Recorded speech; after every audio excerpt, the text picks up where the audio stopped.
I didn't strive for success. I strived to do something artistically important.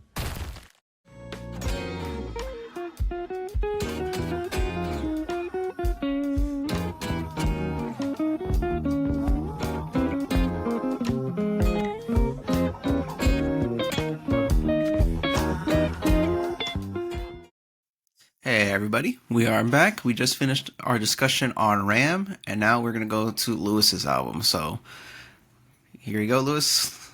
Go ahead and start it. I presented All Things Must Pass by George Harrison. And first things first, this is not your first time listening to it, right? No, I've heard it before. Yeah. Okay. Because you actually went through like the entire post Beatles and whatnot. And Yeah. okay. Well, okay. So first things first is why the hell is this album the end of the Clapton saga and not Layla by Derek and the Dominoes? And Yes. that's a good question, and because like I feel like a lot of, and I feel like that explanation needs a lot more context. So last time, where did we leave off with Eric Clapton? We left off after Blind Faith. He goes to, what was the traveling band that he really likes? He ends Blind Faith, goes to that. Delaney and Bonnie. That's how you left it off. Yes. Yes. That's So he goes to Delaney and Bonnie. He becomes friends with Bobby Whitlock. He's the keyboardist of Delaney and Bonnie, and pretty much what ends up happening is that they're touring. He's the sideman for Delaney and Bonnie. They release some live albums, and during this time, he's struggling a lot with substance abuse, with alcoholism, and with his undying love/obsession with none other than George Harrison's wife, Patty Boyd. Now, George Harrison and Eric Clapton has been friends since '64.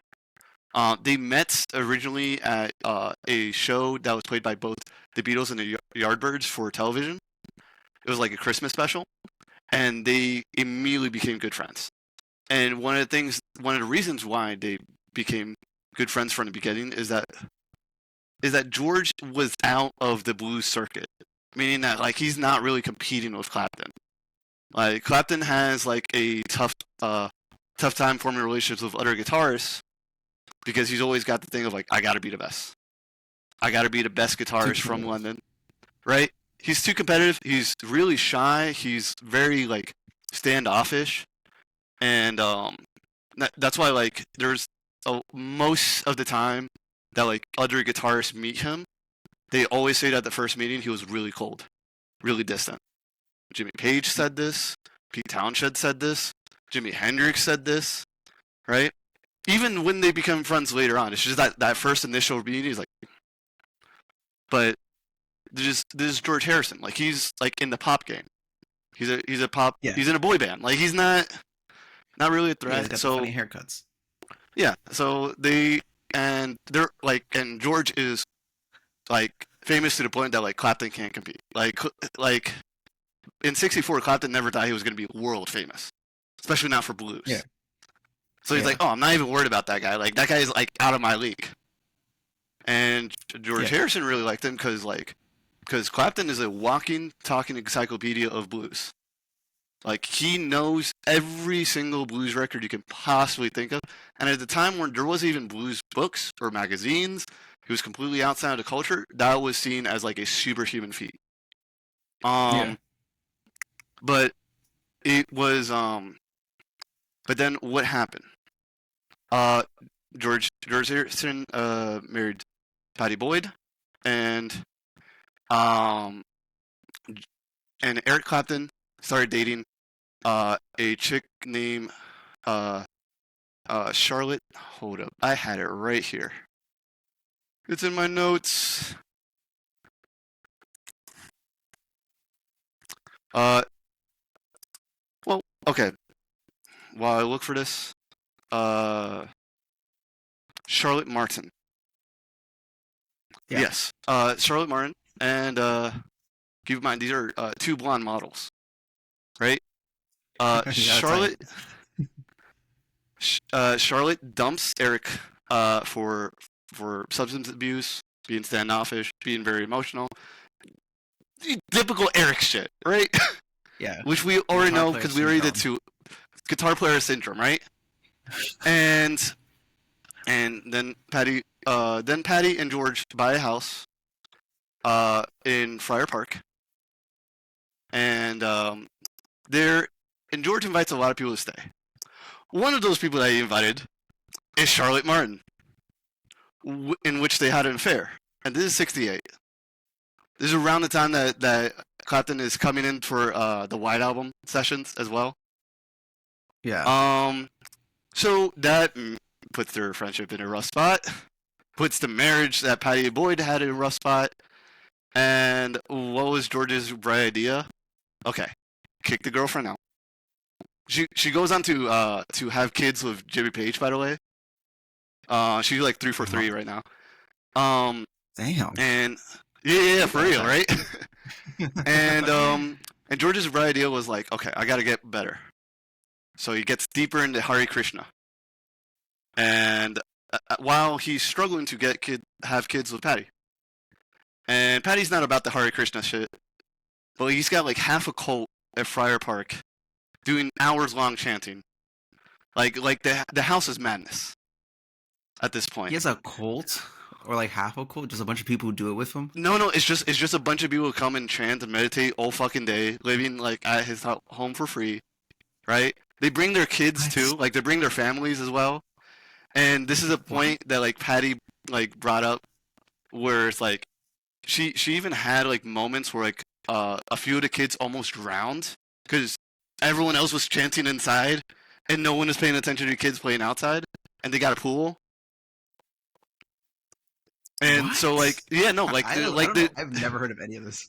dude, it's like legitimately crazy. And all this while Clapton's talking to her, trying to chat her up, right? Yeah. And he's like, come on, the house is like chaotic as fuck. George like cheated on you, bro. Like, come stay with me. Like, keep in mind, they were living like almost next door, so like they could like walk or drive to and from pretty easy. And and to be calling, and she would be like, no, right? Even though she has admitted feelings for him.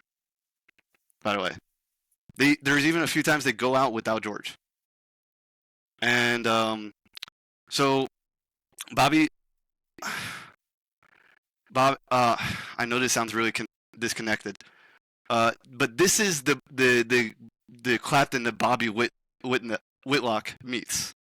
Is one who hides in his mansion all day, jams all fucking day, and in between jams, hits up Patty Boyd being like, "Hey, you should come over."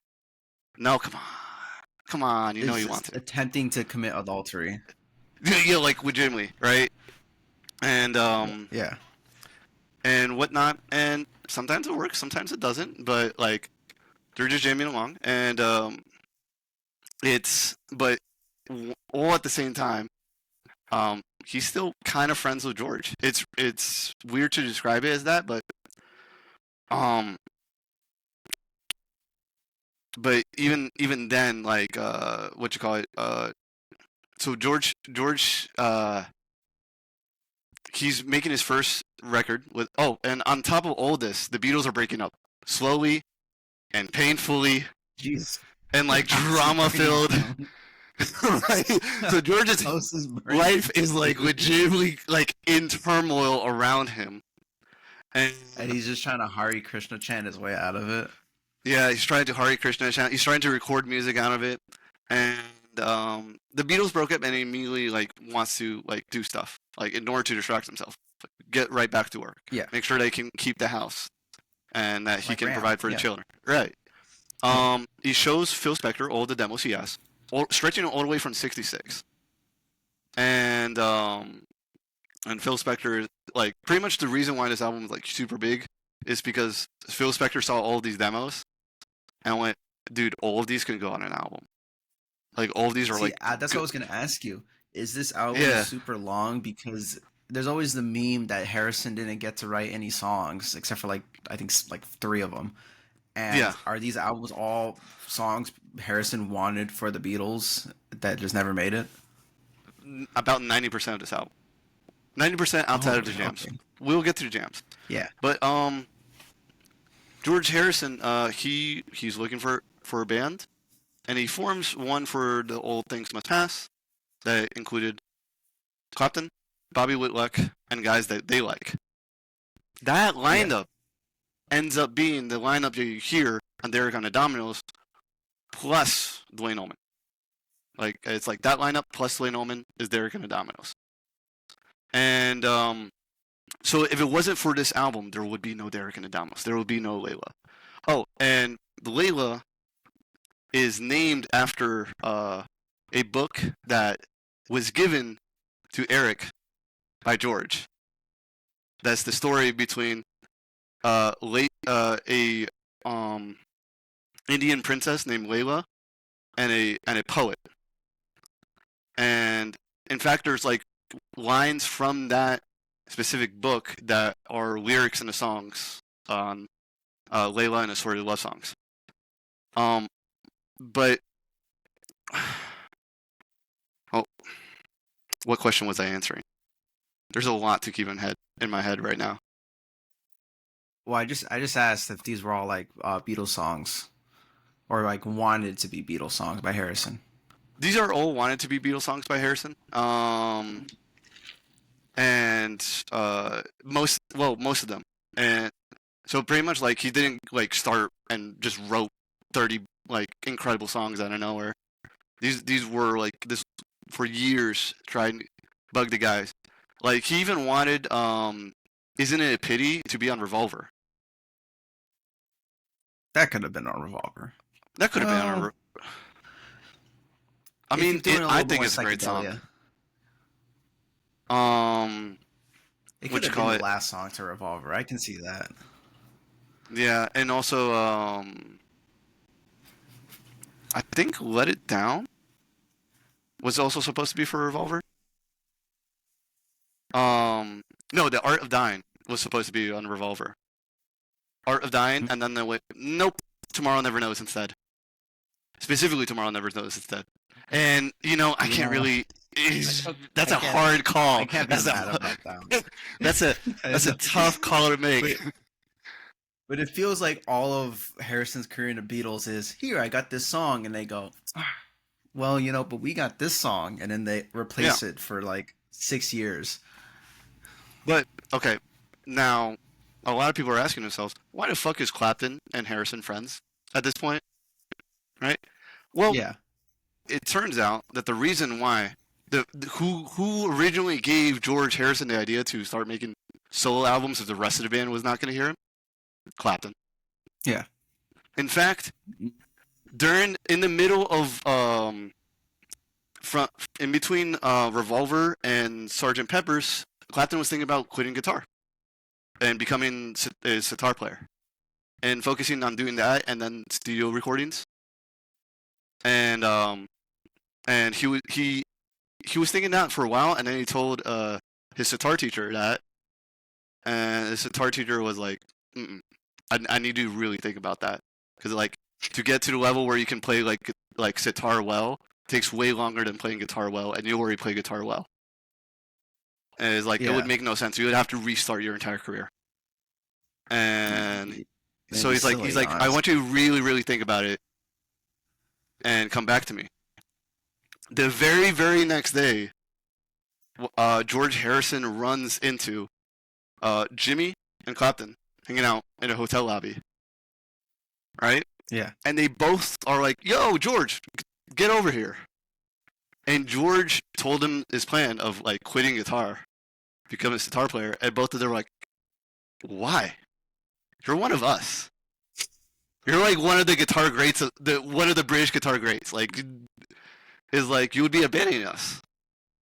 And they even told us like even as a songwriter for guitar, like you're great. And that like really fueled the idea of like, oh, I can do this on my own. And like from there, he started working on Wonderwall. which is like the first official George Harrison album, but it's a soundtrack to a movie. And not a whole lot of people know it. Mm. The movie is like, I haven't watched the movie, so I don't know how the soundtrack goes along with the movie. But I guess like he released that and it went, okay, I can actually do this. And once the Beatles broke up, it seemed like the perfect opportunity. Phil Spector was more than happy to start producing for this record once he heard the demos in 1970. Once he heard even the demos that he had made specifically for the Beatles, he's like, you can still record this. We can get guys to record this, for sure. And he's like, okay, but I want my boy Clapton to be on here because it was his idea for me to start writing songs in the first place. But it's during those sessions that Clapton truly falls in love with Pattie Boyd. And that's where most of Layla is written. It was written during those times. Yeah. And it's almost like George sealed his fate, because like after the release of Layla, like as far as I can tell, that like pretty much sealed the deal, and like the marriage was over. Although Layla is not 100% a success rate, and a lot of people think that. A lot of people think that Layla came out, Pattie Boyd immediately divorced George Harrison and went to Eric Clapton's arms. And that's how the story gets presented a lot of times, and that's why that's like the golden years are like capped by that, but like that's really not the case.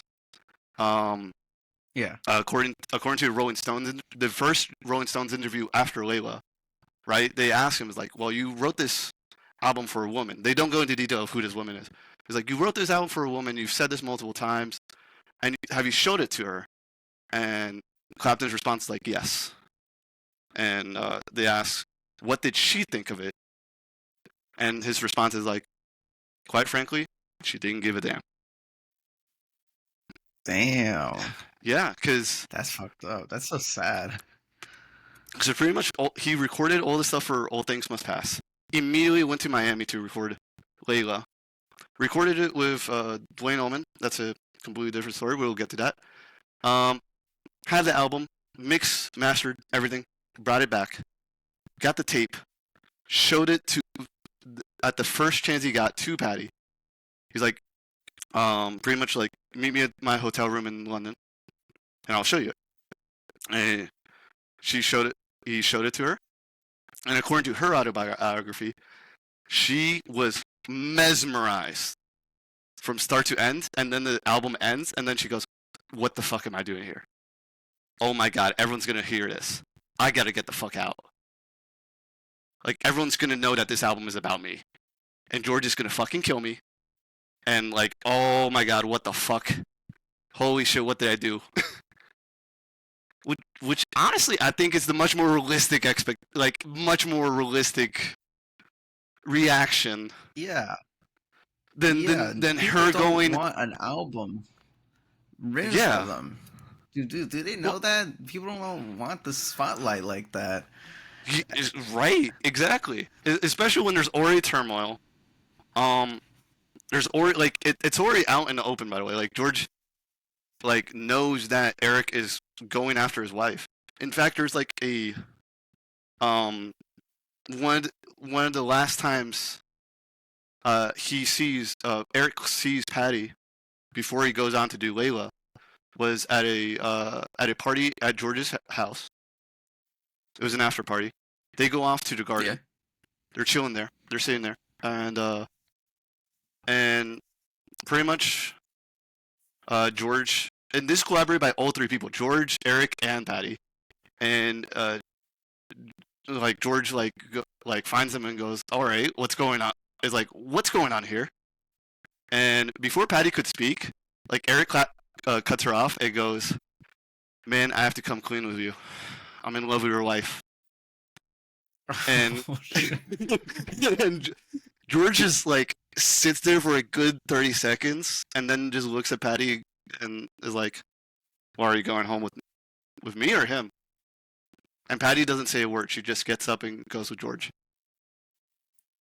And Eric is just sitting there like, damn. And yeah. What did he think was gonna happen? I I don't know. There's a lot. Like it's just like I don't want to be mean to the guy, but like all of it just sounds like a mess. And It's dude. That is a disaster. You're That's a right. mess, dude. That's a disaster. And then yeah, you're right. For the rest of history, everyone will know. Oh, this is a song about Patty Boyd. When you're telling all this lore, the only thing I knew was that Layla was about Patty Boyd.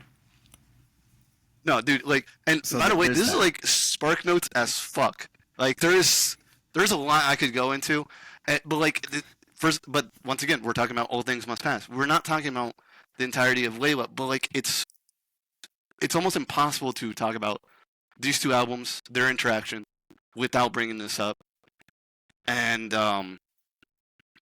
so like, when you're hearing All Things Must Pass, or you're hearing a George that doesn't know where the fuck life is going, who's still low key in love with Charlotte Martin, who left him for who his wife made him kick out. Like there's even songs dedicated to Charlotte that George said that they're dedicated to Charlotte on All Things Must Pass, and Dude, songs that dedicated is to Patty. No, it's dude. Dude, he is just slinging. He is just slinging, dude. You can't. He's like a fuck boy. George Harrison is actually a fuckboy of the Beatles. Little And known fact.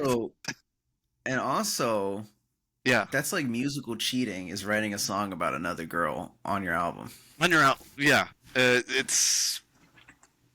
I think that's illegal. That should be illegal, right? That's cheating. You go straight to jail. It's too much passion. That's too much passion. For you to write a song about someone, you gotta care. Yeah, So and that's emotional cheating. Yeah. yeah, but that's pretty much why I picked it. And George Harrison is all over this album, and he's Wait. especially all over the jams. And I think the jams are fantastic and incredibly overlooked for what they contain. Talking about Derek and the but, Dominoes. no, the jams on Apple Jam. Because Oh, all of yeah. those feature Clapton, and none of them are credited to him because of record label disputes. I had no idea Eric Clapton was on this. Is Clapton only on Apple Jam, or is he on any of the other parts of the album? No, he's on. He's definitely on Art of Dying. He's definitely on Let It Down. And everything else Ooh. is Oh, and Hear Me, Lord. Everything else is speculation. Everything else is like, Oh, is we that don't side know. guitar George, or is it Clapton, or is it some dude that Phil Spector brought in? And it doesn't help that the personnel list for this album is insane. Like, this is a blockbuster movie, bro. I have to scroll How many down. people on this? Dude, okay, I'm looking at the Wikipedia page, and it's dead ass like that's got to be at least 20 people on like playing instruments on this album. Oh, I see too. Nah, that's gotta be like 30 or 40. Yeah, no, it's like insane Lot of people. amount. It's a lot of people. It's a lot of songs, and it feels like it should be bloated, but it's not. And I don't know. Well, I don't know if how you felt. How did you feel about the length of this album? Because this is the first triple album. It wasn't enough. Exactly. It wasn't enough. There should have been a couple more after this one, honestly. Oh my Like, gosh. honestly, after every song, I'm just hoping there's another one. So I'm not. It's long, but I get why it's long. It is what he wanted to do for the entirety of the Beatles. Honestly, I felt more bad about listening to albums like White Album or Abbey Road and not hearing more Harrison, especially when you hear something like While My Guitar Gently Weeps or something, Yeah. or literally the song Something. Right. Literally a song Yeah, something. yeah, and like, oh, it's almost like I discovered like a secret stash of songs. That's what this album feels like. I was like, they misplaced the George Harrison songs, and I looked in the basement and I found, oh, there they all are. Oh, Yeah. okay, there they are, and they're amazing and beautiful, and like you can listen to this album a million times because it's so long. So Okay, my question to you is like, why does this album feel like good in its length, but White Album doesn't?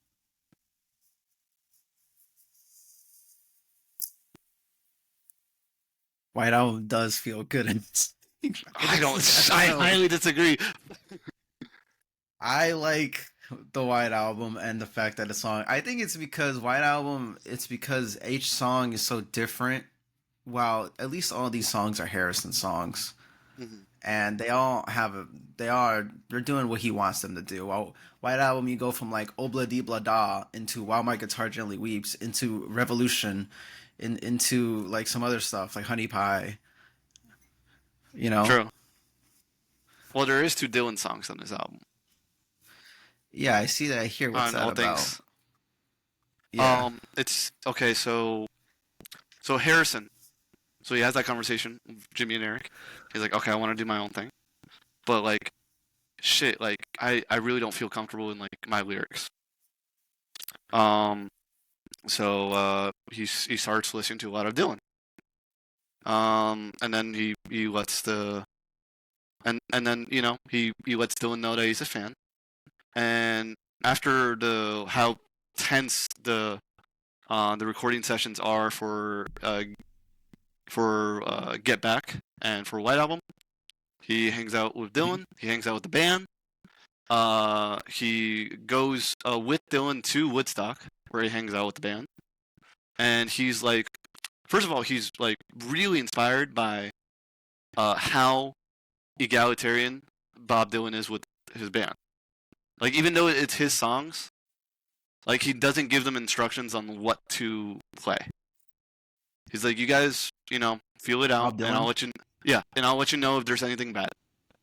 And so that's like going from there to like going to the recording sessions for Get Back, and like having Paul like meticulously be like, no, use this guitar pedal, not that guitar pedal. Oh yeah. Like, like it's like, no wonder George is like, you know what? I'm out of here. Fuck this shit. I've been doing this shit for like years, bro. I can't do this no more. And he quits. He quit for like 2 weeks. He comes back because Ringo asked very nicely. Can't say no to Ringo. Ringo's like, dude, if you quit, bro. It's also that I'm sure like people told him, because like you can see on the Get Back documentary that George Harrison quits, and like Paul gets really sad. Like Paul like starts crying and shit. Paul said for Ram he was really depressed. Like it was like one of the darkest times of his life when the Beatles ended. That's when he had to go to Scotland. Yeah, and and George says that this was like some of the angriest he's ever been in his life. I mean, can you imagine? They're all like brothers at that point of their career, and to see it be destroyed is like, it's literally a family being broken down. Yeah. I think that brotherly sort of thing is a huge appeal of the Beatles, and something that like, why do we keep on talking about the Beatles is because not only are there a lot of information, but there's a lot of information that leads us to believe that these guys actually liked each other. Like, it's not like Jack Bruce and Ginger Baker that hated each other, right? Like, the minute the cameras are off, they're like, go fuck yourself, bro. I'm the best one in this band. Right? They're literally like knife fighting each other. Yeah. And so yeah, and there's I don't know where to go from here besides asking what's your favorite song on the album. Because there's a lot. I'm not gonna go through all the songs on this. I'm thinking Beware of Darkness. Okay. I really like Beware of Darkness. What's the one? My Sweet Lord is so beautiful. Jesus Christ. It's so good. Yeah.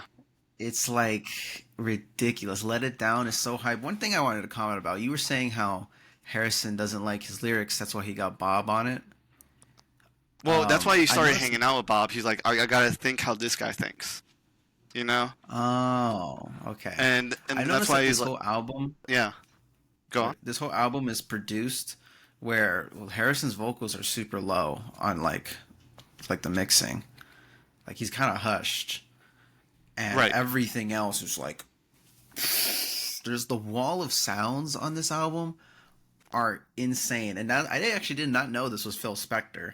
Now that you tell me it's Phil Spector, I'm like, oh, okay, that's why the wall Of of course, sounds on this Phil album are Spector hangs crazy. behind the Beatles like right before the breakup, like Spector.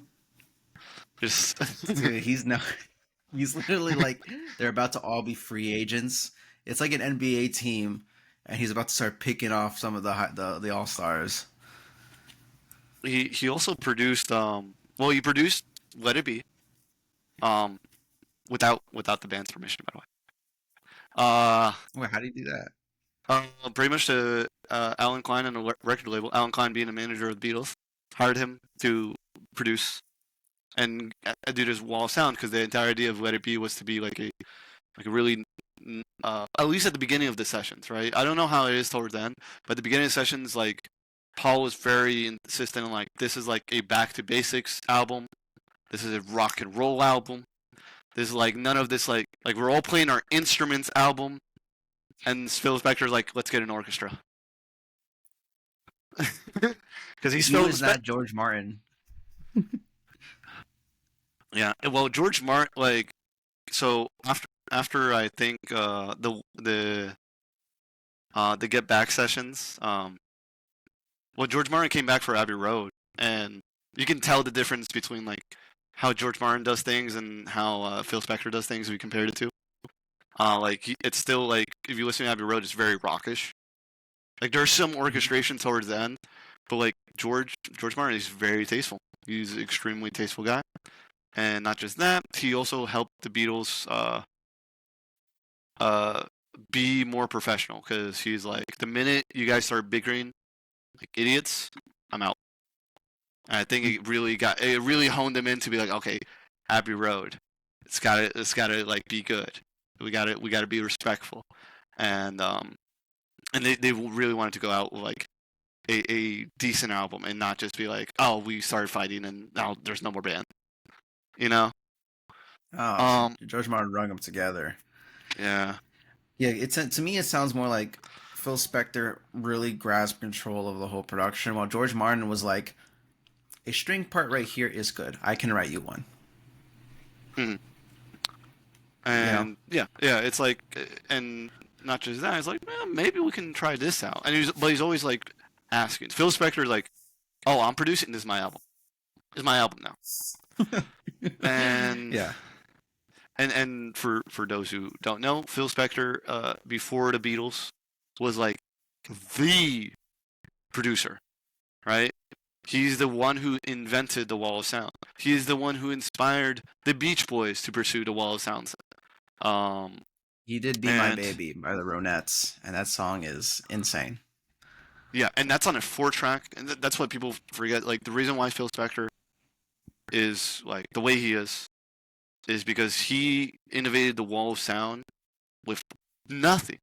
Like a 4-track, he got an orchestra recorded along with a whole quartet of singers, perfectly mixed and mastered somehow, and you can hear it, and it's like, and so now like when you hear Old Things Must Pass, this is him with like I think like a 16-track.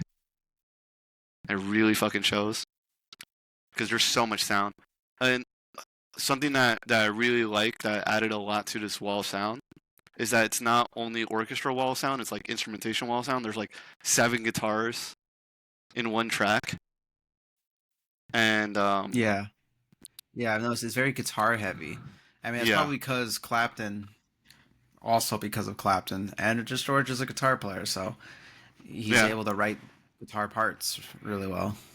yeah, and Bob Dylan is on this. John Lennon is on this. Um, John Lennon's on this?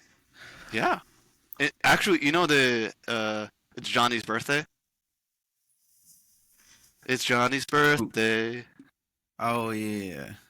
That was because it was John Lennon's birthday in the studio, and Yoko was like, "Can you please record a song for John?" He's like, "It's Johnny's birthday, Johnny's birthday." Notice. Oh, and Ringo's on this too. This You know is a who's Beatles not album. on? No, you know who's not on this album? Paul. Yeah, but Why you know is what? he not on the album? Because George felt that Paul did not appreciate him enough. Paul was the first one to always be like, George, I don't know about having this song on the album when they were in the Beatles, and always like, and in fact, the entire song of Wawa is a diss track towards Paul. That's what Wawa is. Yeah, Wawa is because okay, you know, like the line of like I forgot how the line goes, but it's like something like being there at the right time at the right place made me famous because of you. It's like a sarcastic like, oh, you think that I just popped right in here, that you did all the hard work and I was just there, right? Yeah, And yeah. that's pretty much what he felt when he had Paul around. Is that like that he's like him and John are the powerhouse, and everyone attached is like lucky to be there. And Yeah. what else? Run of the Mill is also a Paul diss track, and Bro, because Paul's the one that yeah, always told him no. yeah, Damn. and that's why he's not on this album. Not so you can't tell him no. Do you think it's better that that history turned out this way, and instead of getting the George songs in the Beatles discography, we got this album? I don't know because I feel a lot of the brilliance of the post Beatles era comes from the fact that from the angst, from this like, oh, I couldn't do this in the Beatles, so now that I can do it, I'm gonna grab it by the balls. You know, I'm gonna really I was dig trying into to it. imagine some of these songs. I was trying to just imagine some of these songs. Because let's say these were done in the Beatles, they would not sound the same.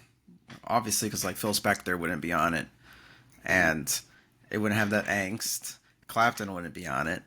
They would sound way differently. And I don't know. I think I prefer them how they are now. Like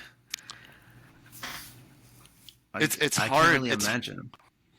like the only time I thought that was when listening to John Lennon. I was like, this would be better with the Beatles. You know?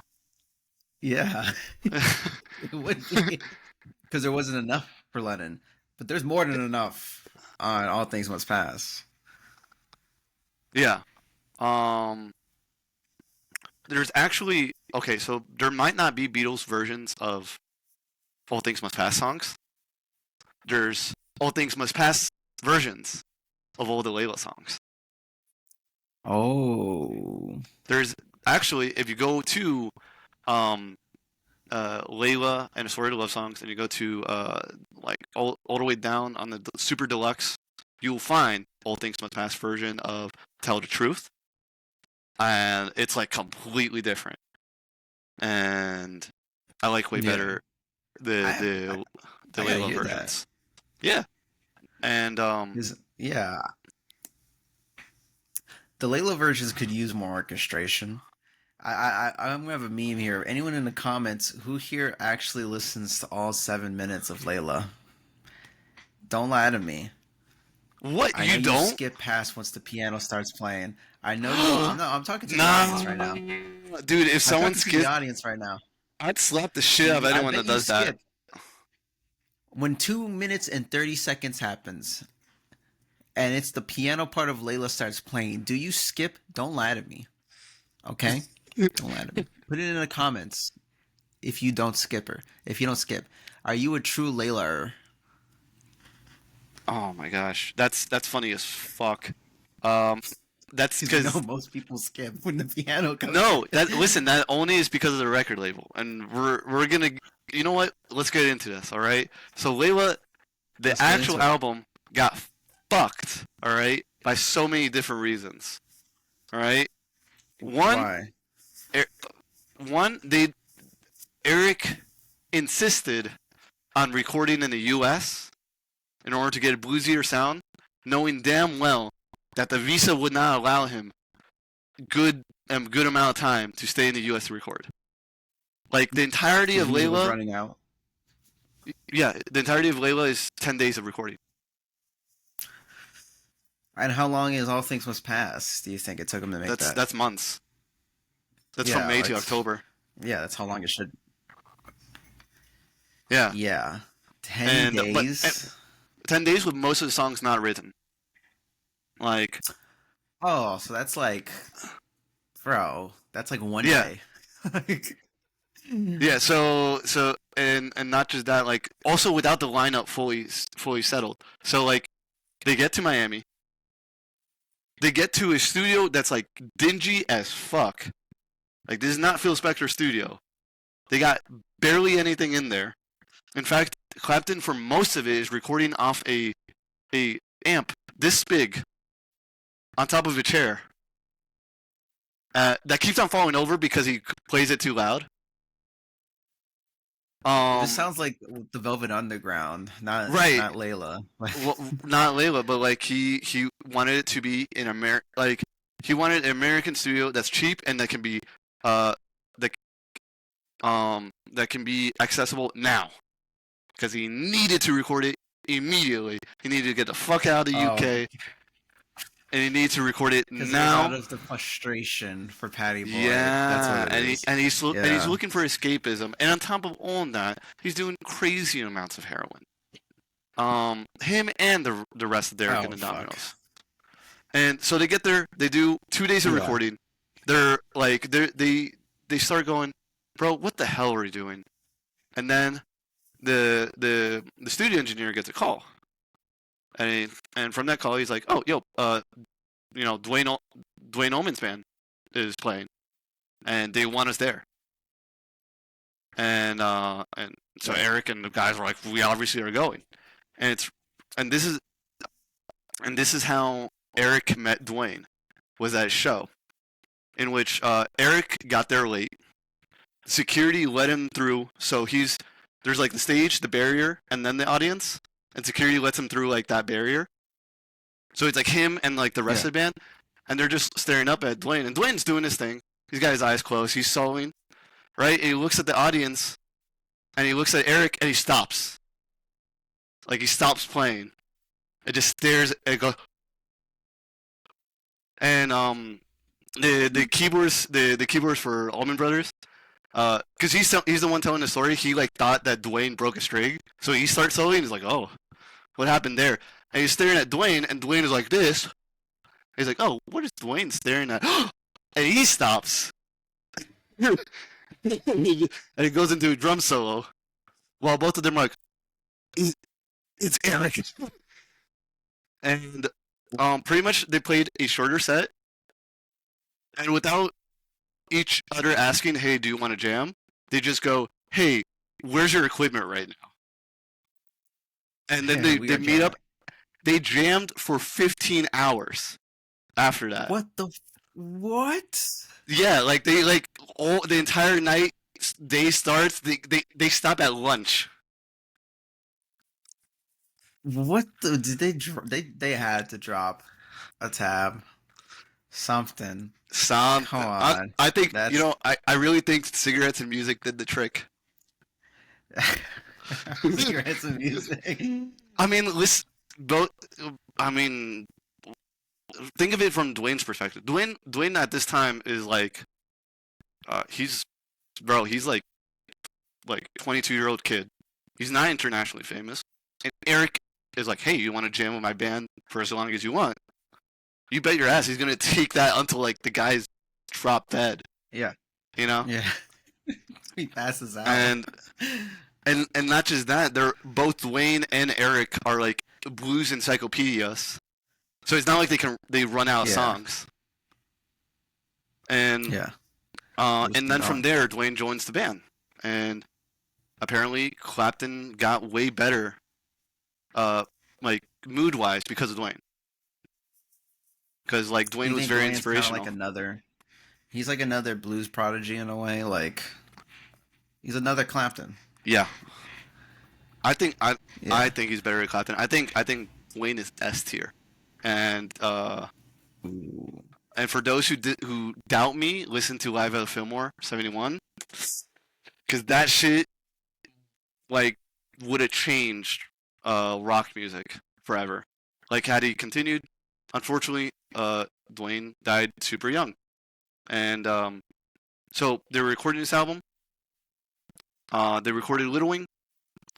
Then in the middle of recording, like finalizing the album, Jimi Hendrix dies, and that sends Eric to be even more depressed. Right? Then Layla, then they finish recording, and Dwayne is like, "Hey, listen, dude, I still got my band. I'm not sure if I can do Derek and the Dominoes as well." And the Allman Brothers are like super workaholic. They're doing like 300 shows a year. They did 300 shows in 1970 alone. 300 shows. That is little, dude. That is what? That is like 300 shows and recording day. an album at the same time. Yeah, it's every day. It's every day for them. It's one day out of the week they don't go live, right? Mathematically. 365. Right, somewhat, right?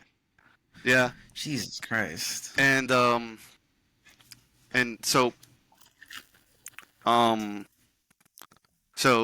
Clapton gets even more depressed because of this. And then but Dwayne is like, listen, we can talk about it when the album comes out, and we will see how the response is to the album. The album, it's not a flop, but it is the worst that Clapton has done to that day. Layla? Yeah. Layla became better but why? Because the record label fucked them up and decided to release Layla edited without the piano part as their lead single. And pretty much all of the critics went, "Oh, it's just a rock song." You know? Okay, first off, you can't just listen to it and be like, "That's just a rock song." Like it's an amazing rock song. True. Well, it depends how you look at it, right? More like not just like it's just a rock song, but it's like it's a rock song from Clapton without any guitar solos, without any psychedelia, without any Ginger Baker. So like, yeah, of course, all the rock critics are like, "Oh, Eric's just doing really safe rock and roll now." Cool. And they thought he went commercial. Exactly. And yeah, okay. And they can't do featuring Dwayne Allman because Dwayne Allman is not like a known like guy like that. They can't do featuring Eric because Eric specifically asked to not put his name on anything. That's why it's Derek and Dominoes. Yeah. Yeah, and so they get shitted on. The album gets released. It doesn't do well. And then Dwayne dies in a motorcycle accident at the age of 24. And Jesus Christ. Yeah, and then like, and people, and this is where the part of the story where people are like, but then Patty listened to the album and divorced George and married Clapton, which is true, did happen, but that's years down the road. Then they get married, and then it turns out, from according to both Patty and Eric was way worse than George, and then divorced in the 80s. Oh, what? Like he was slinging more? No. More? So it turns out that getting married to the love of your life does not immediately heal you of heroin addiction. Crazy concept. I know. I thought it did. Fuck. But no, it's just like he was like still alcoholic and heroin addicted and depressed. Like, yeah, that didn't heal him. And even more so, I want to talk about, but something that I found really interesting. And this is like, I'm going to close off the Eric Clapton story like this, is that there's something about Eric's story the entire time I'm like doing research where I'm like, he has serious abandonment and rejection issues. Yeah. And I'm like, where the hell is that coming from? Because it started even before he became famous. It started before Cream. It started before like the Blues Breakers even.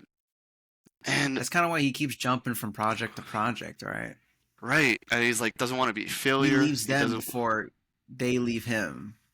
always, You know? every single time. And the only Yeah. time he stuck it out was Derek and the Dominoes, and it fucked him over. Yeah. It fucked him over. It did not get him the girl, and it got him what was his closest friend at the time killed. So yeah, no. Yeah. And so turns out when Eric was born of an illegitimate like out of wedlock by with a teenage mom. He got adopted by his grandparents. His grandparents told him that they were his parents and that his mom was his sister. And she went off, yeah, because she had a fling with a Canadian officer during World War II. Yeah. And, you know, Canadian officer dipped. Eric was born. She's like, if I raise him, he's going to get bullied for being like a baby out of wedlock, because in the 50s in Britain, especially in this small, like, egalitarian place that he lived, like, that was a big no. But it was, so, like, when he was, like, around 10 or 11, his grandparents sat him down and was like, Eric, a woman is coming. No, it's like a woman is coming back from studying abroad. We told you that was your older sister. That is not true. That is your mom. And she's coming with your half brother and her new husband. And we're gonna have a family vacation. I forgot where, right? And Eric's like, this story is like, holy fucking shit, like, traumatizes the fuck out of him. Like, he immediately becomes paranoid of everyone. Immediately becomes cut off from everyone. He immediately becomes introverted as shit. And then, you know, they have the vacation. And during this entire vacation, when Eric would call his mom, she'd go, don't call me that. And when he would call his half brother, he would be, don't do that. This is my family, not yours, type shit. Whoa. And she would be uncomfortable to hug him. She would be uncomfortable to kiss him. And this really fucked with him. And it's something that, like, I mean, yeah. And it was something so personal. It feels weird to put it out. Like, he's talked about it now publicly.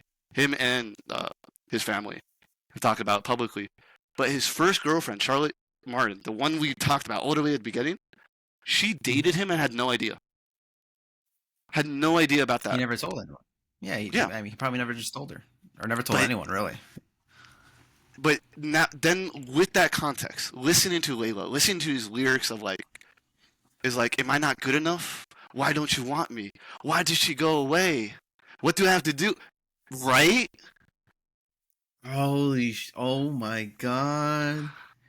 Because that's what makes Layla, the song itself, such an interesting love song. Because it's not about how wonderful she is and how much he enjoys his time with her, like other love songs.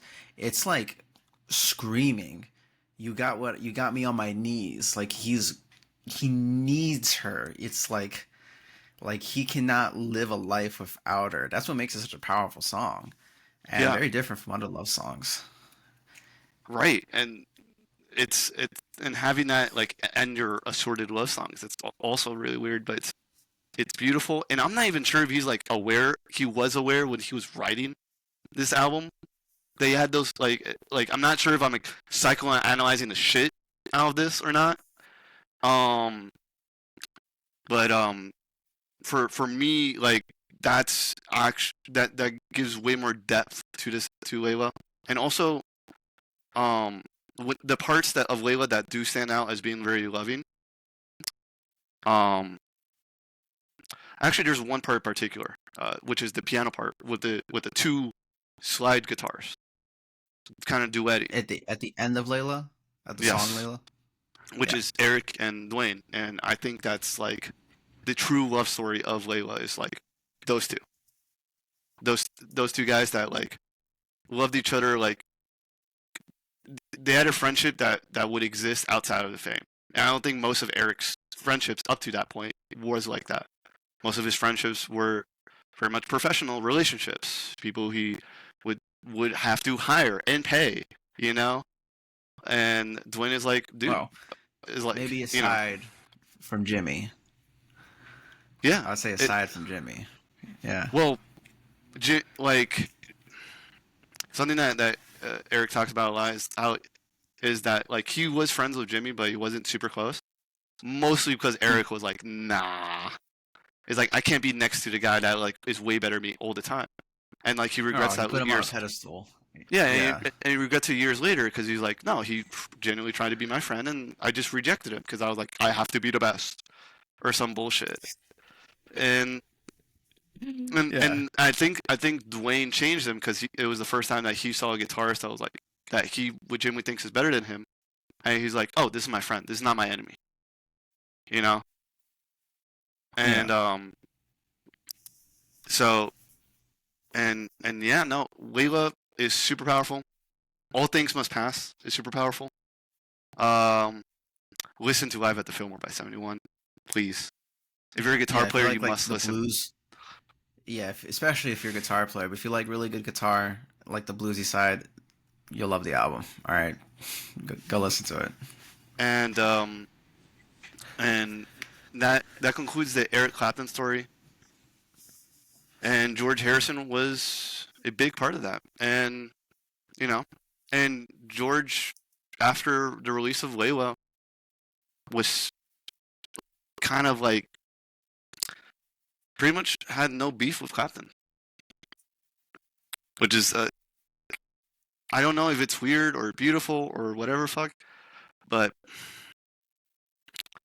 I don't know. It adds a whole lot of more depth to also the idea of All Things Must Pass. I guess they got it out of their system. Yeah, they got all the anger, all too. the frustration. Yeah. I thought the title was also a reference to the Beatles itself. Like it had to end. It's over. Yeah, it's all things. It's but it's the Beatles. It's the Hare Krishna bullshit. It's the fucking it's his George's marriage. In a lot of ways, it's also like his friendship to Clapton. You know, while it didn't pass, it changed. You know, that's also something else that. And yeah, I don't know where else to go with this, but thank you for listening. I guess this is the end of the Clapton trilogy. So, how would you surmise Clapton's career and his impact? So, for me, Clapton, he pretty much went through all the tribulations that he has cemented for me so many ideas of the rock star that I feel like he'll be known in popular music for a long time, as long as the influence of rock music can still be felt, as long as there's that myth of the guitar singer-songwriter that is emotionally turbulent, and uses drugs and women and music as an outlet. There's always going to be like Clapton as that archetype. And I don't know, going through this whole thing made that archetype way more real. Like made me step out and be like, okay, it's not that cool. It's much more realistic. Like this is what happens to people with fame, especially at this time and place, with music, with drugs, and it made him much more. And I appreciate his humanness. His there's I don't know. There's like rock stars that like people think are untouchable, and I'm sure they went through stuff like this, and they just did not decide to do a double LP about it. That's kind of their job, is to do a double LP about whatever they're feeling. Okay. Do you ever think that there's a line of like stuff you shouldn't put on an album? I mean, I mean, anything fucked up, don't do that. But like anything that like you can write about whatever you want. Honestly, what's most important is being truthful to yourself, but also sending a message. If whatever the hell you want to write about your current life does those things, I think you can. Like for example, Bowie, his entire discography is like a journal. This is what I felt like this year. This is what I felt like this year. Yeah. And he doesn't Well, write about it like directly, but he's writing through it or expressing through it. that's why I think Bowie's different. Like Bowie is playing a character in order to talk about stuff that he feels, and he's exaggerating it. Or sometimes he's like playing a character to talk about things that they felt really interesting, but like from a third person perspective of like what Yeah. would it feel like to be the Thin White Duke, and like kind of like trying to be more actor about it. Well, um, well, Eric is. I mean, he doesn't even play into the Derek persona. It's just him. It's just him being like, I love this woman, and she's married to my best friend. He even says so on that fucking album, you know. And It's okay, bro, it's raw passion. it's That's why people love that. yeah, It's and just like extreme passion. yeah, I do like that's something I do really enjoy from All Things Must Pass. Is that it's a very spiritual album that's very honest, and it's not like it's not praising God the entire way through. It's there's songs like there's love songs like If Not For You, I'd Have You Anytime, but there's also songs like Let It Down or Beware of Darkness or All Things Must Pass, or The Art of Dying that are much more like conflicting sort of like my spirituality says one thing but it's pretty hard to do and I'm only human and trying to grapple with these things, and I think that's why this album I really really really like All Things Must Pass because of that. I think there's not a whole lot of albums that are really honest about that because there's so like there's so many albums that are like, oh, I'm spiritual now, everything's okay, you should be spiritual too, you're a fucking retard if you're not, you can't, like my life is fucking perfect now that I meditate, you know. um Yeah. Yeah, it's not true to yourself or to others. Like it's not like you Yeah. have the right belief and everything about your life is fantastic. No, dude. And just like you can't write an album about a woman and expect her to be sworn, you know. And It's kind of the opposite of Ram, because Ram is very whimsical and magical and goofy. Well, this one's really like it's just real. it's the most real. And Yeah. yeah, it's very real, and it's talking about like genuine things. It's almost like all the bullshit happened, and he did his self reflection of it, and he's just telling you what he learned from these lessons. All right. Yeah. And that, do you think you would enjoy All Things Must Pass as much if you didn't like the Beatles? Like if you had no idea about the Beatles, you just came across this record. Yeah, it's really good. It's got Wall of Sound. It's got Phil Spector. It's beautiful. The guitar parts are beautiful. Like My Sweet Lord's lyricism is like one of the most beautiful love songs ever. Yeah. Actually, it's not a love song, right? My Sweet Lord is like spiritual. Mass. It's a gospel song. That's what Yes, Harrison called it. yes, and also this album is very soulful. We were talking about this before with like British soul. This is like British soul mixed with rock. It's very very soulful. It has the mixing with that like British kind of like rock to it. But It's got a little. It's got a little that southern.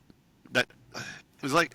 It seems like all of these British artists around this time, just get enamored with Southern rock. Well, the makings of Southern rock, which is like gospel, soul, like the shit that Delaney and Bonnie are doing, the shit that Allman Brothers are doing, and they're like, okay, I wanna go there. So it's like Southern. I want to say Southern. I don't want to say Southern rock just because Southern rock doesn't really. I feel like it doesn't get like established until Lynyrd Skynyrd's there, and then it becomes I like would an just actual say, thing. yeah, like Southern musical culture in general, the Right. Southern vibe.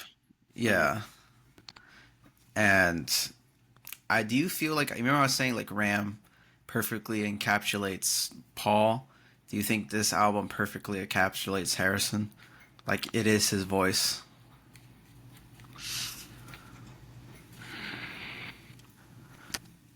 It's hard to say because there's such little examples of Harrison pre-album. Right, with Yeah. Paul, you have some idea of what this dude is about and what he's like from the Beatles. And it's not until Ram where you realize like, oh, what I was seeing with the Beatles is like a shadow of what the actual dude is. And Yeah. George Harrison feels more like a censorship. It's like I didn't even have the chance to see what this dude was about until this album.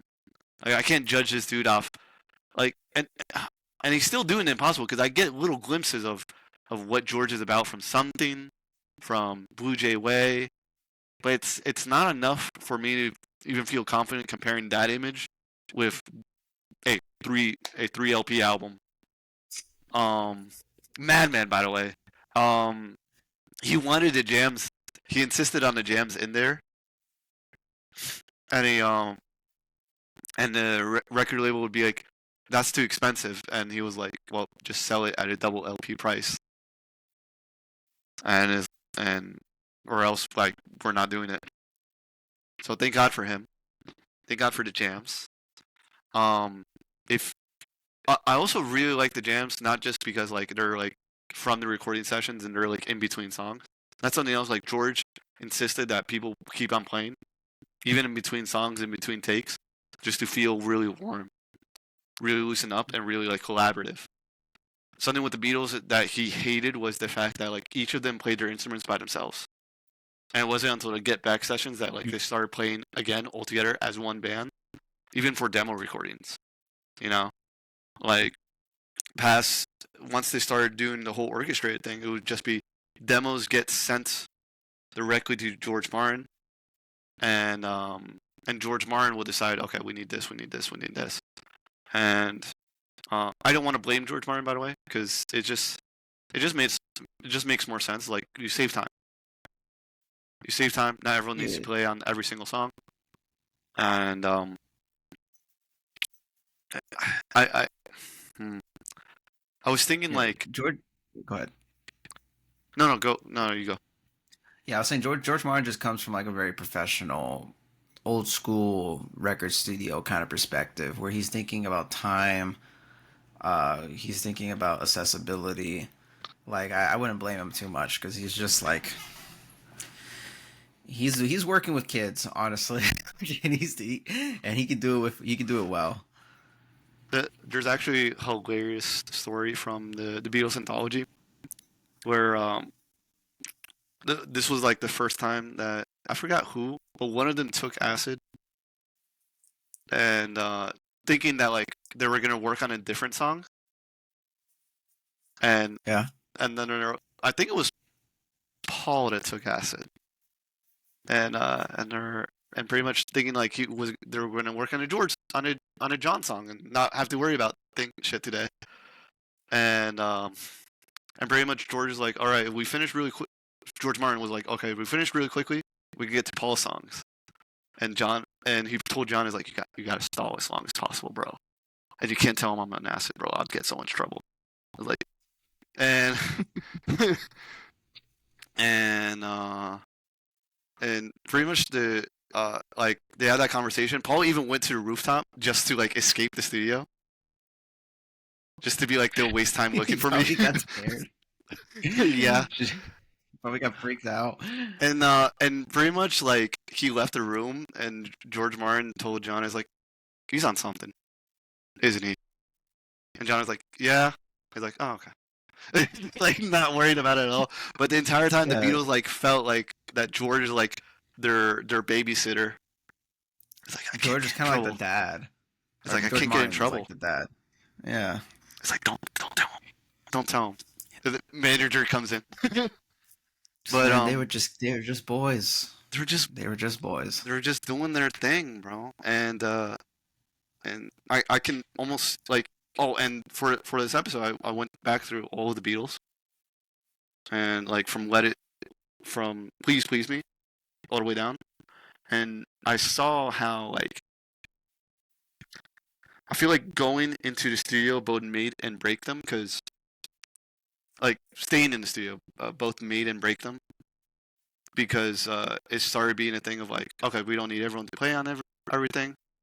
And it gets, now we need people playing other people's instruments. Like Paul started playing guitar, George started playing bass. They had guest instrumentalists. They had Eric Clapton on his song soloing. You know, and it gets more and more and more spread till you get to the White Album, and the guys don't even remember the last time they played together. And like they're having fights. And they're having fights because now before it was a thing of like, okay, well, I can't really, like, even though I wrote the song, I can't really, like, bully them into playing the part they don't want to play. You know, it's like, I got to work with these guys. I got to see what they come up with. But then once you get to the White Album, it's like, you either record what I want, or I'm gonna get a session player to do it. But what I want goes on my song. And that sort of attitude, I think, like, really broke them. Yeah. Also, they're all stuck in a room together. I mean, that's just not good for any. With a bunch of cameras around, by the way. Bunch of cameras and recording equipment and a job to do. A very important job to do. Yeah. And so yeah, no. But I wouldn't have it any other way, man. We got Abbey Road. We got White Album. We got Sgt. Pepper's. Yeah, their friendships were destroyed. But it was the albums we made along the way that were the real friends. Well, some friendships got destroyed, but what I like about being able, and I think what makes a lot of people comfortable with telling the Beatles story, even in such explicit personal detail, is that at the end of the day, they didn't really hate each other. Like, it wasn't like a massive falling out. At some point, every single one of the Beatles collaborated on every single other one of the Beatles albums. In fact, there's a Ringo Starr album that has all four of the Beatles on it. You know? What? Yeah. Ringo brought them together, dude. Ringo. That's crazy. You can't say no to him. You can't say no to him. Yeah. Well, I think it's only because, like, you know, you ask Paul what he wants on his album, he has like a whole fucking list. You ask George, he's got a whole fucking list. You ask Johnny, has a full fucking list, and you ask like Ringo, what are we doing on this album? I don't know. We'll figure it out. I'm gonna play the drums. I'm gonna play the drums. I'm gonna play the drums, and we'll figure everything out. Ringo's Roto Gavier album from '76 by Ringo Starr has all four of the Beatles, and I only was able to pull this out because there is so much information on the Beatles. There is a Wikipedia dedicated to collaboration of the Beatles that I found from the Wikipedia page of the breakup of the Beatles. There is a Wikipedia page dedicated to the third LP of All Things Must Pass. Man, that's for Apple Jam. And bro, it's too much. Actually, well, I'm looking at Apple Jam right now, and I see Ginger Baker's on it. Yeah. Eric Clapton is credited for Out of the Blue. And there's a ton of people on this, so I can see why there's a whole Wikipedia page for it. There's like a lot of people on it, just jamming. Yeah. Low key, the most free willy part of the whole album. I love it. I love that he has it in there. It feels so good. Also, I do love the idea of like, before I'm you know, I like my eclecticism. I like every single song different. And so if you're gonna put the jams, it's got to be spread out throughout. You know, I don't want to be bogged down with jams, but I do like that. Like, record 3 feels like a B-side for the whole album. That's just like, okay, jam time. Yeah. And you can almost like It's kind play of like like a blooper reel. It's a blooper reel, but it's jams. It's like I like that too. yeah. Yeah. No, and I don't know. Uh, bef- before we close, do you have any other questions about Let It Be? Because I can go on. No, not Let It Be. Oh my God. All Things Must Pass.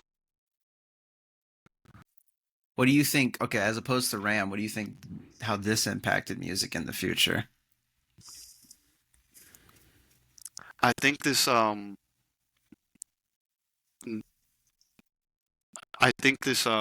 set the stage for a lot of like pop rock to come.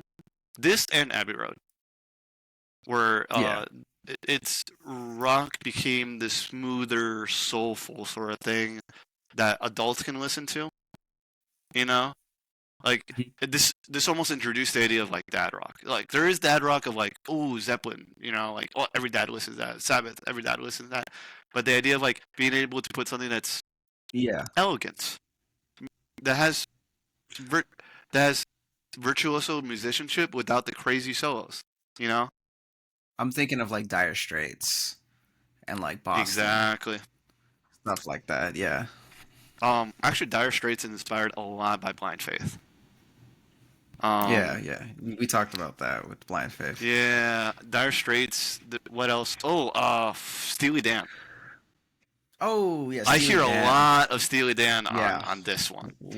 100%, especially with like the weird studio shenanigans going on with this album. Yeah, just having like 50 guitars on the album because fuck it. Just that's like, why. Hey, come on in. You can try it out. You might show up. Boom. You might be on the album. There you go. Yeah, and what else? I don't know. Just like a lot of like late 70s smoother stuff. A lot of there's like this genre of rock called adult oriented rock. Not that it's like sexually explicit, although some of it is, but it's like the type of rock that that could also be like confused for yacht rock. Do you know what I mean? Yeah, that's what I thought it is, yacht rock. It's okay, like those are like they're almost interchangeable. I'm not sure where people put the line. For me, like yacht rock has to be way more softer than AOR. Like AOR is like yacht rock with like some rocking songs. Like the Eagles. Yeah. Would be like an AOR band. But then something like I don't know. Maybe Boston. Yeah, well actually let me do this. Let me look up yacht rock on Rate Your Music. What pops up? I can't spell yacht, by the way. I just learned. We got Steely Dan. Okay. I guess Steely Dan is yacht rock. Donald Fagen. Donald Fagen is yeah. He's from No, not Billy Idol. Billy Joel. I hear a lot of Billy Joel from All Things Must Pass. Yeah. Yeah. All Things Must Pass is the hands down the best. It's so good. It's like it's so good. An insanely good album. The production. This might be Phil Spector's best work. I didn't know he was on it, but this is Phil Spector's best work. This is his magnum opus. I'm willing to fight people on that. Dude, the walls of sounds on this album are fucking obscene. Like Let It Down.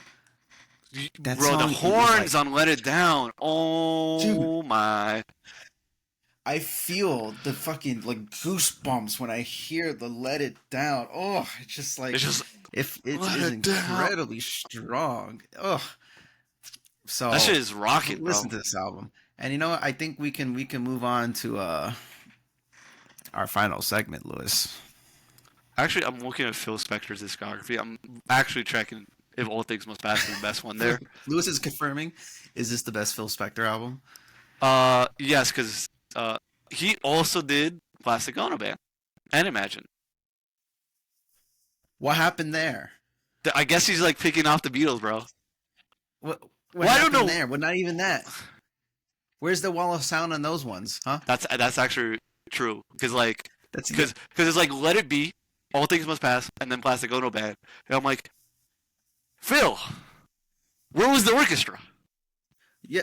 Anything in Plastic Ono Band. Plastic Ono Band sounds like it's one guitar here, and then all the way back here, there's like a drum and a bass and the other stuff. And then John's voice is right here, going Marla.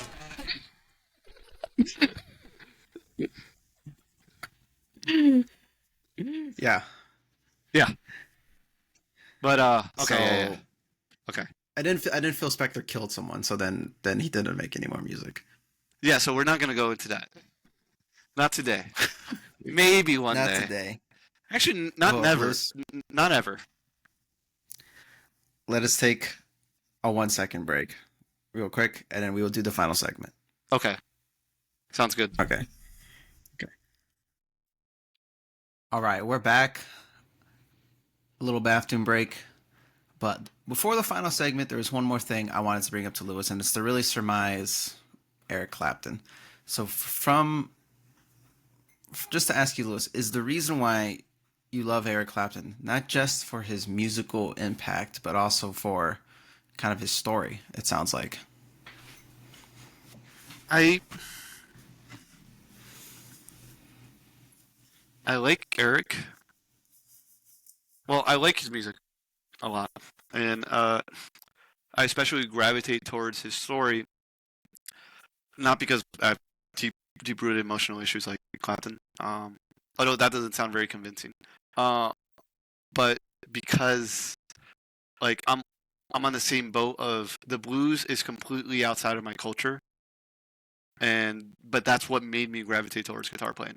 That made me be like, okay, this is what I could really do with guitar. And even when I went into experimental bands and psychedelic bands and jazz bands and all, the blues just remained. And just and I think that's really powerful because there's a lot of blues culture and a lot of other music cultures are like, if you're not from the blues culture, meaning African American culture, right? You can't play the blues. You can't play the blues properly. And what I find very inspirational about his story is the fact that that Hendrix disagrees with that sentiment full-heartedly. Hendrix and B.B. King both thought that Clapton was a blues great, and that he was even better, not because he's even better because he's outside of the culture. And that's why I started the Clapton series, was because I see so much Clapton hate, he's not as good as Jimmy Page or Jimi Hendrix, or that he's massively overrated because Rolling Stones loves him, which they do, by the way. Rolling Stones love the guy, and they sometimes give him for the reasons you do. True, but I can see why that puts people off. I'm just But so I see that hate, and I'm like, dude, if you knew, first of all, the turbulence of his life, if you knew the numbers he was putting in, bro, the entire series we just talked about, 4 years. 4 years. The entire discography of Cream, Blind Faith, Blues Breakers, and Derek and the Anomalous, 4 years. All Things Must Pass in that too. And for people to sit there and be like, he's massively overrated, he's not as good as Tony Iommi, I'm like, dude, shut the fuck up. Because Hendrix would disagree with you. B.B. King would disagree with you. George Harrison would disagree with you. Every single fucking blues guitarist from the UK, from the early 70s, would disagree with you. And I don't know. I was inspired much more, not by Clapton's life story, but by the Clapton hate and the Clapton haters. And knowing in the back of my head, I'm like, bro, if you knew how fucking crazy it got for him, and the fact that he still churned out banger after banger after banger, you would not be talking this shit. And it's only because we know Clapton post Layla, and we've seen him washed up, and he didn't. Yeah, like we didn't see like, bro. You know the praise Clapton would get if he died at 27. Yeah. Like, Yeah, he'd but be like there with no one Jimmy. wants to talk about that shit, cause I'm like, dude, Jimmy, like maybe not Jimmy, but most guys in the 27 Club would be washed out. You know, like you think Yeah. Jim Morrison had another Banger Doors album in him? Like, get He real. was already getting washed out before he died. Yeah, like get real, bro. Uh, and like, I mean, Dwayne Allman, sure, a genius, a goat, right? Died young too, and a lot of people talk about his potential, but like, he probably would have done 10 out of 10 albums, and then yeah, slowly become commercialized like Santana. And Yeah. and it also allows me to talk about the image of the rock star and the reality of the rock star, and how those two interact. And so yeah. I think here in the Broward Exchange, we want to fight against this whole mythological idealization of a lot of these people, because one, it makes them not relatable, which is whack, and two, it makes you as a musician feel like you can never get to like Hendrix, because Hendrix took a deal with the devil, and that's why he died at 27. You know what I'm saying? All this like crazy stuff that no, these people were people. And in fact, that's a good thing. It's okay if they're not these revered gods of music. The fact that they're a people makes them even better. It makes them more true to the spirit of music, which is to express emotion and to connect in a very uniquely human way. So I think that's really why we want to talk about Clapton, because the I can't say it right, but the idealization of all these other rock stars kind of left Clapton in the gutter. And it's not true. They were all connected in this time, especially in the 60s and the 70s. And they all were bouncing off of each other. Yeah. And I think I like there's also to that point of like mythologizing and like trying to build like a perfect story out of the messiness that is a human life. Yeah. I think it really just takes a lot out of it. It just makes it dumb. It just takes a whole lot of like the angst and the effort and the passion out of it. Like, I think that I would enjoy Layla less if Eric's plan worked. If he showed Layla to Patty and Patty went, you know what, Eric, you're so right. We should get together. We should marry happily ever after, and like it cures him of his depression, of his drugs. I'm like, no, I like it because it's like an act of hubris, and it's a very human act of hubris. Yeah, like, it's like Greek tragedy, honestly. Oh my gosh. But yeah. But that concludes the Eric Clapton story. Hopefully, I can get to the Hendrix story, because he's even more like, he's not hated. He's mythologized to the point of absurdity. Even by like, yeah, even by guys like me, I'm like, sure, I'm like his biggest fan. He's my day one. But I think I appreciate it way better when he's not making deals with the devil, right? When I imagine it as like a dude who works super hard at his craft. Where do you think it all comes from? Why do people do this thing with this mythology kind of stuff with me? Not just musicians, but all artists. You see it with everything. And is it just like a dramatization for stories? Is it the biopics? Is it the biopics? A big part of it is the biopics. A huge part is the biopics.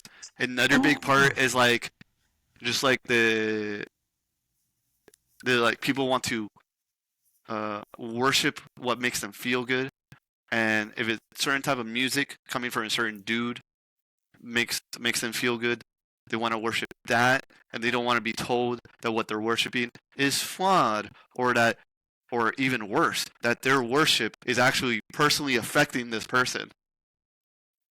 Oh, yeah. You know, like it's just like that. And what else? And music is power. Music has this way of being able to connect people and communicate and even control the emotion of an entire army's worth of people. And it's really hard to deny when you look at videos of Rock in Rio, Iron Maiden.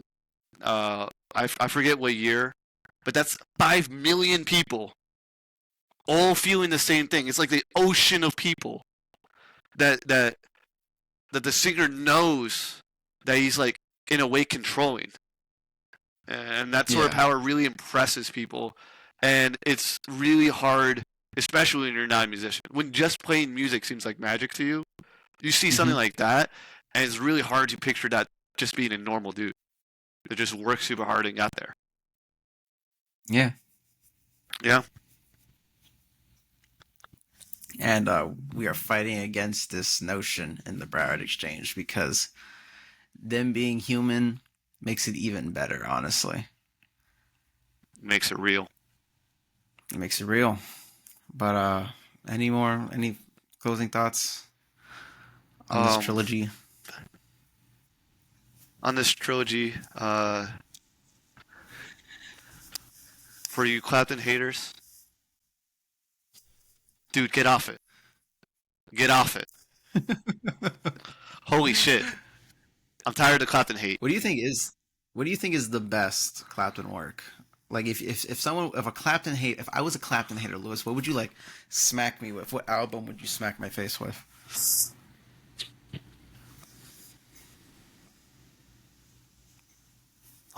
That's super hard. I mean, the safe pick is Disraeli. My favorite is Layla. Yeah. Not Live at the Fillmore? Or is Live at the Fillmore Clapton? Live at the Fillmore is Duane Allman. It's Duane Allman in the Allman Brothers. But, like, all the Allman Brothers albums, like, you listen to them and like, wow, this is really good guitar playing. And it's not until you listen to his live stuff where you're like, holy shit, dude. Like, and I'm also, there is an interview out there. I will post the link in the description where Jimi Hendrix agrees that Duane Allman is the best guitar player living of his time. That's Jimmy. But Jimmy's humble.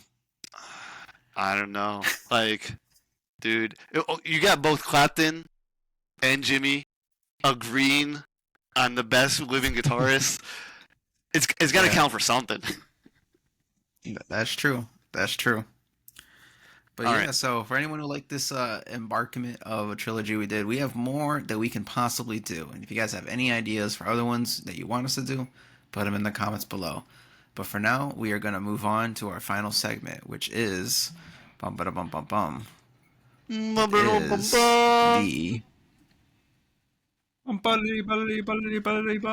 Broward Exchange tier list. So it's so small on my screen. Hold up. Yeah, we gotta. I mean, one day tier list will be large, full of many points of contention that I'm sure people will argue with us in the comments. But where are we putting Ram? We're putting Ram. Ram is for me. It's it's in between classic and great. I think I would put it here, but I personally know that I love Ram a lot, and I know Ram is really new. Won't like it. It's really new for me. I can't tell you if it's perma rotation yet. I am okay with putting it here. Yeah. Okay. We'll put it's definitely a classic album. It's definitely an album that, like, please check it out if you like the Beatles. Please. If you like the Paul songs, you're gonna love Ram. Yes. No, perma rotation. It's not life changing. Perma rotation. It's so good though. Yeah, perma rotation.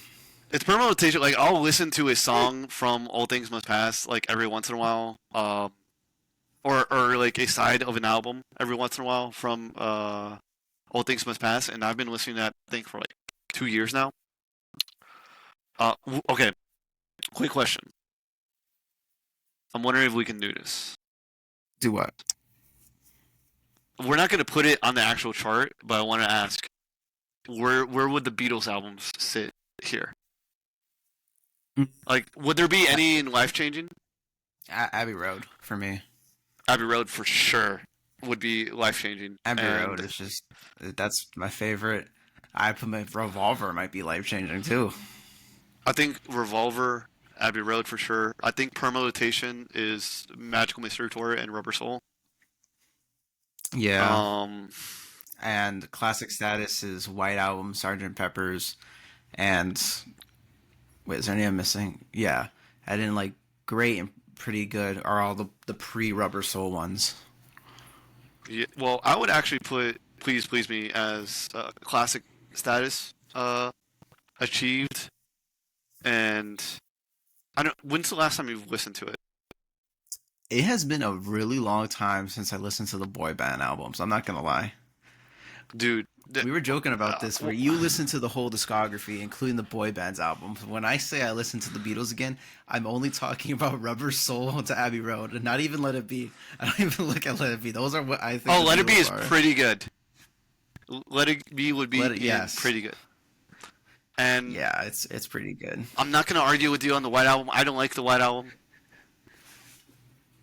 I found it to be the most underwhelming out of all of them that I listened to when I went through some of their best songs, hands down.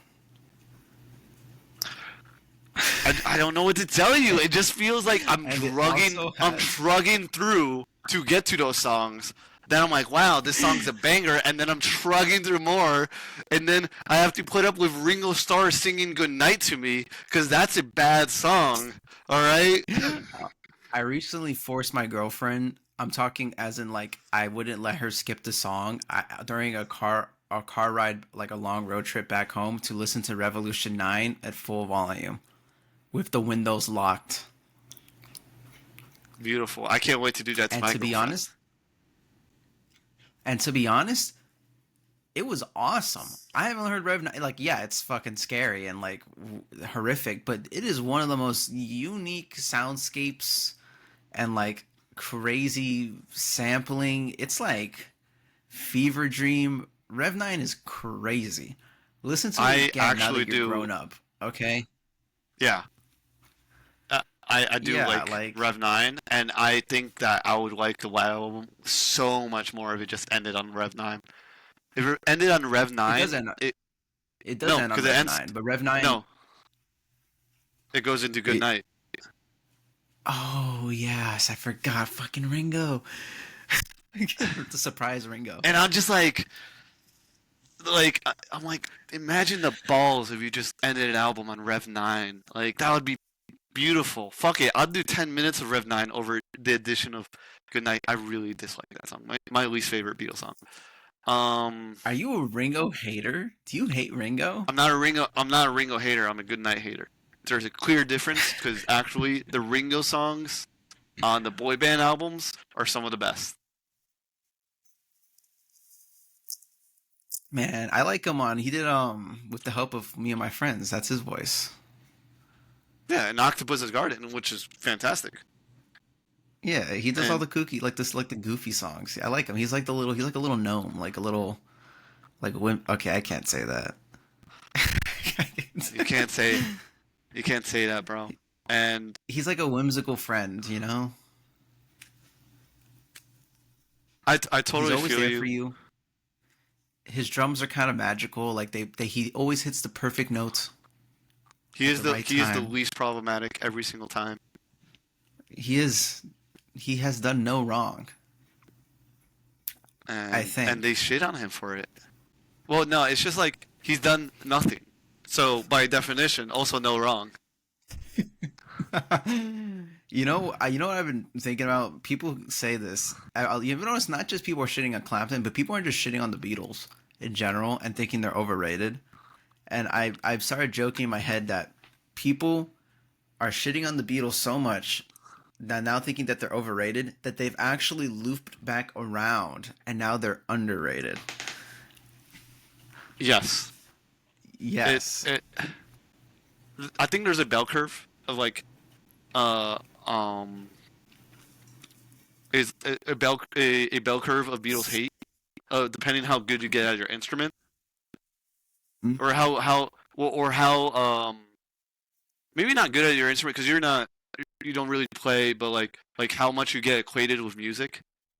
Yeah. You start Yeah, off, yeah. or like the Beatles You're is a the kid. greatest fucking thing on the planet, and then you like get here, Yeah. and you're like, dude, the Beatles is not even close to the You- best band in the '60s, and then You're overrated. and then as you keep on listening to more and more music, especially like more and more popular music, you're like, wow, these guys were actually really tasteful. These guys were actually really Also, inventive. you go.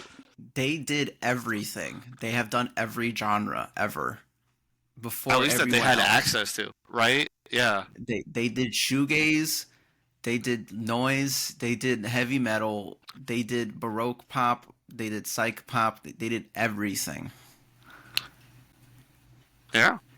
And that's why they have the perfect career where it's like they encapsulated it with a life changing album.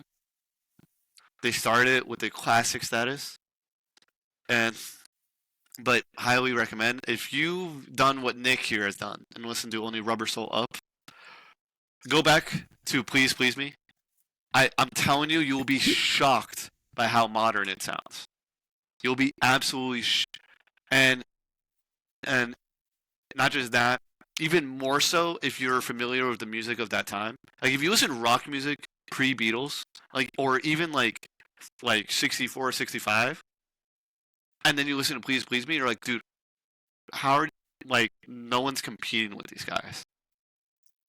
Well, until like a million Beatles knockoffs came out of the woodwork, like the Zombies and the Monkeys and the Yardbirds and the Blank Blanks and the other Blank Blanks. No, but like you listen to Yardbirds album, even the ones with Eric Clapton, and you're like, it's fine, it's cool. And then you listen to Please Please Me, and you're like it's not life changing, but you're like, wow, this is a banger. This is like 8 out of Do 10. you think the Beatles have the most golden career run of all time? No, Or is that a I think topic so. for another episode? It might be. I Might think be. so. The only guys I can think of that like did it better would be Steely Dan or Stevie Wonder. Stevie Wonder. Yeah, would be the only two guys that are like, and even then, like they're not at the level where literally everyone in the industry is paying attention to what they're doing. We should do like a tournament episode where we get every like band or person who has had like a golden run of albums and just like bracket it and like we'll just debate which one is the best. Yes. Or do another tier list. It's like who would be on the list? All right, we got the Beatles, we got Stevie Wonder, was it Steely Dan? Yeah. Pink Floyd.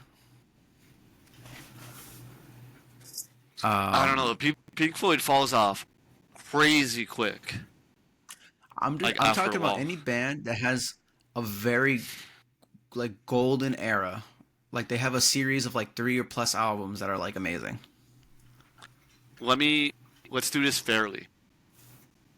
Because the Beatles are from 64 to 70. That's 6 years. We should think of this as like, what's the best like 6 year run?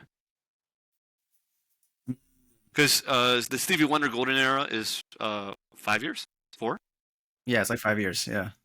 right? And Steely Dan is Steely Dan. Steely Dan is hold up.